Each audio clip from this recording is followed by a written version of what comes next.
আমি খুঁজে চলেছি, আমি প্রবলভাবে খুঁজে চলেছি কণ্ঠে নীল দাগ, টগবগে হাসি, ফাঁসির মঞ্চে উদ্দাত্ত স্বর। একবার বিদায় দে মা, ঘুরে আসি। না, আমি ক্ষুদিরামকে খুঁজছি না, খুঁজছি তার মাকে।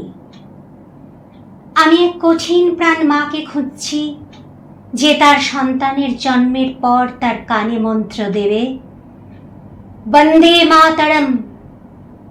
সাঁতার শেখাবে, ব্যায়াম শেখাবে, স্বপ্ন ভাগ করতে শেখাবে, আঙুল তুলে দেখিয়ে দেবে, ওই দেখো পথ, একা যাও, ছুঁয়ে এসো আকাশ।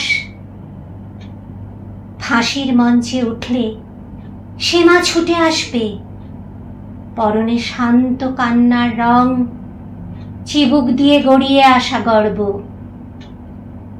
তোকে বিদ্যালয়ে প্রথম হতে বলিনি বাবা, দিয়েছিলাম প্রয়োজনে মৃত্যুতে প্রথম হওয়ার শিক্ষা। আমার আঁচল পাতা রইল, তুই ফিরলেই আমি আবার তোকে শিখিয়ে যাব। জয় হিন্দ, জয় হিন্দ, জয় হিন্দ।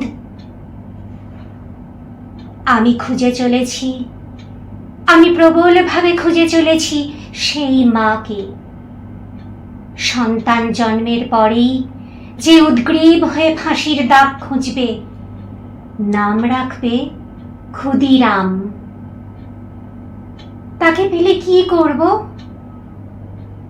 আমার বাগানের শেষ গাছটা মৃত্যুর আগে একটা ফুল দিয়েছিল, তার ইচ্ছে ছিল ভারত মাতার পায়ে রাখি তাকে। আরেকটা ক্ষুদিরামের মা পেলে আমি তার পায়ে রাখতাম সেই ফুল। আসলে কি হয়, ক্ষুদিরাম জন্মাতে চায়, তার মা জন্মায় না, তার মা আর জন্মায় না।